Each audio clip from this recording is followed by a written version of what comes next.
하나님 말씀 시편 77편 되겠습니다. 내가 내 음성으로 하나님께 부르짖으리니 내 음성으로 하나님께 부르짖으면 내게 귀를 기울이시리로다. 나의 환난 날에 내가 주를 찾았으며 밤에는 내 손을 들고 거두지 아니하였나니 내 영혼이 위로받기를 거절하였도다. 내가 하나님을 기억하고 불안하여 근심하니 내 심령이 상하도다. 셀라. 주께서 내가 눈을 붙이지 못하게 하시니 내가 괴로워 말할 수 없나이다. 내가 옛날 곧 지나간 세월을 생각하여 싸우며 밤에 부른 노래를 내가 기억하여 내 심령으로 내가 내 마음으로 간구하기를 주께서 영원히 버리실까? 다시는 은혜를 베풀지 아니하실까? 그의 인자하심은 영원히 끝났는가? 그의 약속하심도 영구히 패하였는가? 하나님이 그가 베푸실 은혜를 잊으셨는가? 노하심으로 그가 베푸실 긍휼을 그치셨는가 하였나이다. 셀라. 또 내가 말하기를 이는 나의 잘못이라. 지존자의 오른손에 해 곧 여호와의 일들을 기억하며 주께서 옛적에 행하신 기이한 일을 기억하리이다. 또 주의 모든 일을 작은 소리로 읊조리며 주의 행사를 낮은 소리로 되뇌이리이다. 하나님이여 주의 도는 극히 거룩하시오니 하나님과 같이 위대하신 신이 누구오니이까? 주는 기이한 일을 행하신 하나님이시라. 민족들 중에 주의 능력을 알리시고 주의 팔로 주의 백성 곧 야곱과 요셉의 자손을 속량하셨나이다. 셀라. 하나님이여 물들이 주를 보았나이다. 물들이 주를 보고 두려워하며 깊음도 진동하였고 구름이 물을 쏟고 궁창이 소리를 내며 주의 화살도 날아갔나이다. 회오리 바람 중에 주의 우레소리가 있으며 번개가 세계를 비추며 땅이 흔들리고 움직였나이다. 주의 길이 바다에 있었고 주의 고든 길이 큰 물에 있었으나 주의 발자취를 알 수 없었나이다. 주의 백성을 양떼같이 모세와 아론의 손으로 인도하셨나이다. 아멘.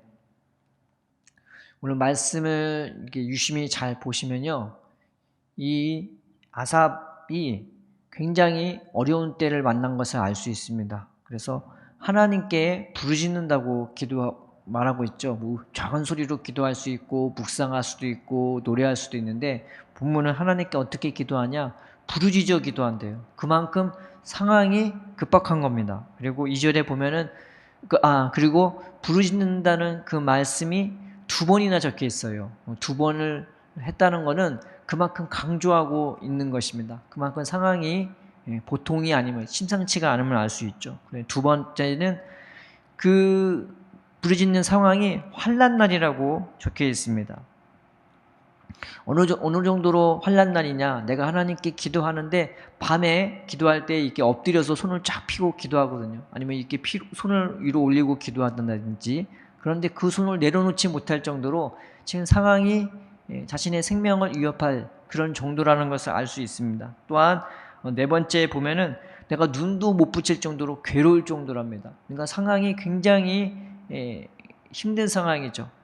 하나님 앞에 부르짖어 기도할 정도로 밤새 기도할 정도로 그렇다고 마음이 기쁨이 오는 게 아니라 이루 말할 수 없이 밤새도록 괴로울 정도로 지금 상황이 괴로운 힘든 상황인 겁니다.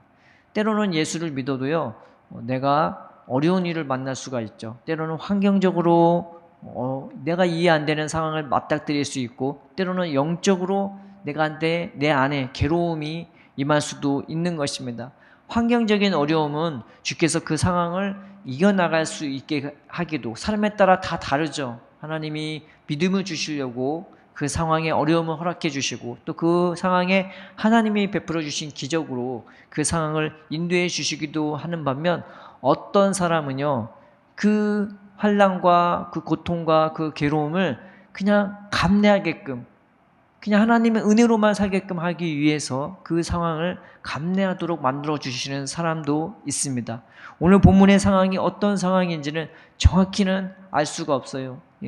그런데 한 가지 분명히 아는 것은 이 아삽이라는 사람이 너무나 괴롭고 너무나 힘들어서 이해 안 되는 상황 가운데서 자기도 모르게 자기 마음에 하나님에 대한 염려와 하나님에 대한 의심과 하나님에 대한 그런 걱정이 쏟아져 나왔다는 것입니다. 그래서 그 말씀이 어디에 있냐?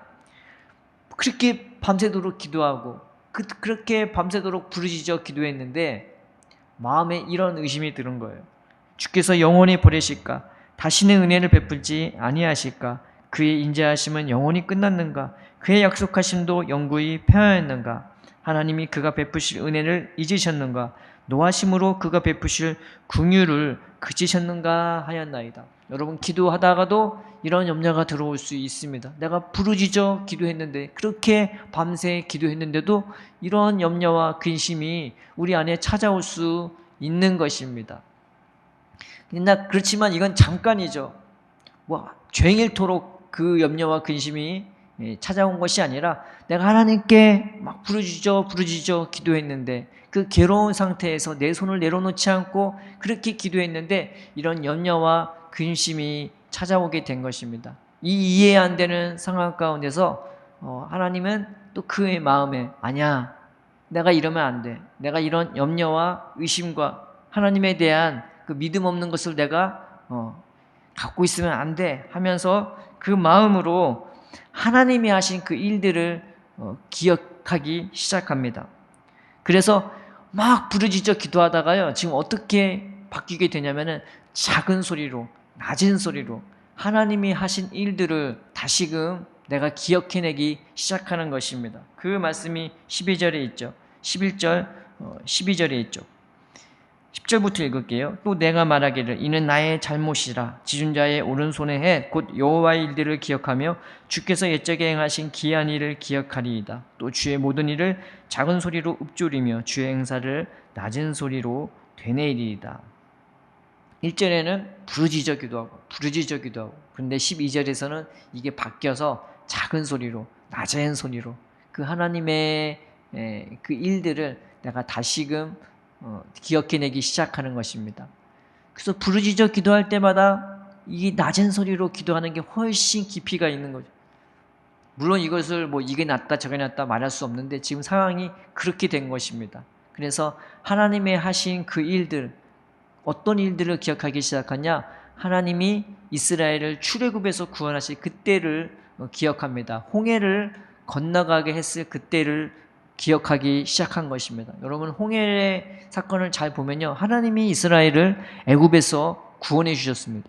6월절 사건을 통해서요, 아주 이집트를 상갓집으로 만들어 버렸어요. 이집트 전국을 상갓집으로, 초상집으로 바꿔버린 겁니다. 그러니 이 이집트가 이 이스라엘을 보낼 수밖에 없었어요. 무서워서라도 보낼 수밖에 없었습니다.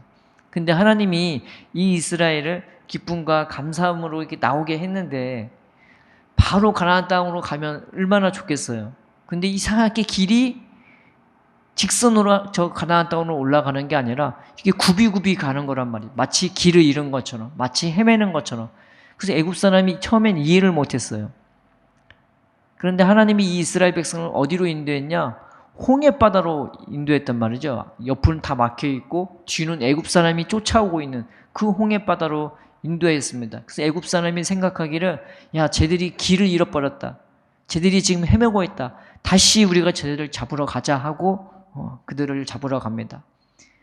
근데 이스라엘 백성이 얼마나 기가 막히겠어요. 하나님이 구원했다고 했는데 이 구원한 게 맞아? 근데 왜 나를 홍해바다로 인도해 주셨지? 앞은 바다가 막혀있고 뒤에서는 애굽 사람이 쫓아오고. 그런데 놀랍게 하나님은 그거 상황을 이미 아시고 이 이스라엘 백성의 믿음을 더더욱 주시기 위해서 이 상황을 연출해 주셨다는 것입니다. 때로는 내가 이해 안 되는 상황이 있을 수가 있죠. 때로는 내가 이해 안 되는 그런 하나님이 내가 생각할 수가 있는 겁니다. 하나님이 나를 구원했다는데 왜 내 생각과 마음에 이런 염려와 의심이 찾아올까? 왜 하나님이 나를 구원했다는데 왜 내 상황은 이럴까라고 생각할 때가 있는 것입니다. 그래서 이 출애굽의 역사를 우리가 잘 봐야 되는 거죠. 홍해 가운데 하나님이 베푸신 기적을 우리가 봐야 되는 것입니다. 놀랍게 하나님은 이 바다를요, 밤새도록 열어주십니다. 그래서 아무도 걸어보지 못한 그 길을 이 이스라엘 백성이 마른 땅으로 걸었다고 성경은 기록하고 있습니다. 그거를 순식간에 벌어놓으신 게 아니라 밤새도록 바람을 동원하셔서 이 바다를 가르시고 또 밤새도록 그 애굽 사람들은 이 이스라엘 백성에 다가오지 못하도록 불기둥으로 막아놓으신 겁니다. 그 하나님의 일하시는 것을요, 이스라엘 백성이 두 눈으로 밤새도록 본 것이었습니다. 그들이 부르짖어 기도한 것도 아니고 뭘 한 것도 아니고 그저 보기만 한 것입니다. 이게 얼마나 은혜로운지, 이게 얼마나 감사한 건지. 그래서 그들 마음에 하나님에 대한 믿음, 그리고 그 종에 대한 모세와 아론에 대한 믿음이 더욱더 이게 돈독해질 수밖에 없는 것이었습니다. 우리가 비록 내 상황이 이렇더라도 이 말씀을 다시 한번 살펴봅시다. 그래서요, 자기를 쫓아왔던 그 애굽 사람을요, 이스라엘 백성은 다시 못 보게 됐고요. 다시는 못 보게 됐고 오히려 시체만 봤어요. 아, 저거 아무것도 아니구나. 하나님 앞에서는 아무것도 아니구나. 그걸 보게 됐고 또 자기를 가로막고 있다는 그 바다가 오히려 하나님이 통로로 만들어 버리신 거예요. 이거 얼마나 희한해요. 그래서 하나님은 정말 능치 못할 일이 없구나. 하나님은 정말로 살아계시구나. 하나님은 정말로 나와 함께 하시는구나. 하나님은 정말로 우리의 갈 길을 예비하시고 나를 부르시는구나 라고 이스라엘 백성을 생각할 수밖에 없게 된 것입니다. 우리가 비록 내가 이해 안 되는 상황을 맞닥뜨려도 때로는 환경적으로 때로는 영적으로 그 상황을 맞닥뜨려도 우리가 명심해야 할 것은 하나님은 우리를 늘 보시고 있고 늘 함께 하시고 있다는 사실입니다. 이 출애굽의 역사를 보면서 하나님이 지금도 내 곁에 계심을 한시도 내게서 눈을 떼지 않고 있음을 우리가 믿읍시다. 우리가 하나님을 의심하지 말고 하나님이 지금 내가 괴로울 때 내가 연약할 때 더더욱 나와 함께 하시고 더더욱 나를 보고 계시고 더더욱 나를 사랑하심을 우리가 의심하지 말고 온전히 주님을 믿읍시다. 또 하나는 하나님은 내게 어려운 상황으로 일부러 몰아넣을 수도 있어요. 우리의 삶에 그럴 수도 있고 우리의 생각도 때로는 염려, 근심이 나를 쫓아오게끔 만들어 줄 수도 있는 것입니다. 그러나 하나님은 이 염려와 근심이라는 원수조차 저 바닷물에 수장시킬 목적으로 나를 이 어려운 상황으로 우리를 인도해 주실 수도 있는 것입니다. 하나님은요, 내가 이해 안 되는 상황을 맞닥뜨려도 그것을 이미 새로운 길로, 구원의 길로 주님은 예비하시고 우리를 부르시는 것이지 하나님은 결단코 우리를 생각 없이 부르시고 인도하시고 어려운 상황으로 몰아넣으시는 분이 아니십니다. 그러니 비록 내가 이해 안 되는, 내가 분명히 하나님을 사랑하고 찾고 있는데 왜 이런 일이 펼쳐질까? 때로는 환경으로, 때로는 영적으로, 생각으로, 마음으로 내 안에 염려, 근심, 의심이 들어왔을지라도 이 출애굽의 때를 잘 기억하면서 하나님이 지금 나와 함께 하시면 또 하나님이 내 생각과 마음과 내 인생길도 주님이 구원을 예비하시고 나를 부르시고 계심을 믿읍시다. 이 구원의 과정을 지나간 후에 출애굽의 과정을 지나간 후에 이 이스라엘과 하나님의 관계가 어떻게 되냐? 양과 목자의 관계가 됩니다. 목자는 양 없이도 살 수 있겠지만 양은 목자 없이는 못 살죠. 더더욱 그 목자 대신 하나님의 그 손길로 모세와 아론을 통해서 인도해 주신 것처럼 하나님은 예수님을 통해 지금 우리를 친히 붙드시고 인도해 주시는 것입니다. 우리가 염려하지 맙시다. 의심하지 맙시다. 지금 이해 안 되는 상황일지라도 나보다 훨씬 크신 그 하나님을 믿으면서 주님이 나와 함께 계시고 또한 주님이 나에게 구원을 예비하셔서 이 막혀있는 상황을 오히려 뚫고 지나갈, 그것을 밟고 지나가게 하실 것을 믿고 그 하나님과 더욱더 가까워지는 구원의 하루를 오늘도 보내게 될, 심지어 이해 안 되는 상황을 맞닥뜨렸을지라도 그 구원을 믿으면서 주님 앞에 기도하고 또 감사하고 또한 기대하면서 기다리는 우리가 되기를 주의 이름으로 축원드립니다. 살아계신 하나님 아버지 감사합니다. 우리에게는 오늘 하루도 주님이 필요합니다. 주님의 은혜가 필요합니다. 비록 부르짖어 기도하고 주님 앞에 온 밤을 지새워 기도할 때라도 때로는 우리 마음에 의심과 염려가 찾아왔을지라도 우리가 주님을 온전히 바라볼 수 있도록 우리의 마음을 인도하여 주옵소서. 우리의 마음 깊은 곳에서 흘러나오는 하나님에 대한 감사와 하나님에 대한 기억과 하나님에 대한 은혜를 우리가 믿음으로 바라볼 수 있도록, 하나님 믿음으로 시인할 수 있도록 우리의 마음에 은혜를 베풀어 주옵시고 믿음을 베풀어 주옵시고 오히려 기쁨으로 기대하며 감사하며 찬양하며 기다리며 주와 더욱더 가까워질 수 있는 우리가 될 수 있도록, 또한 오늘 하루가 될 수 있도록 주님이 우리의 구원이 되어 주시옵소서. 감사하며 예수님의 이름으로 기도드립니다. 아멘.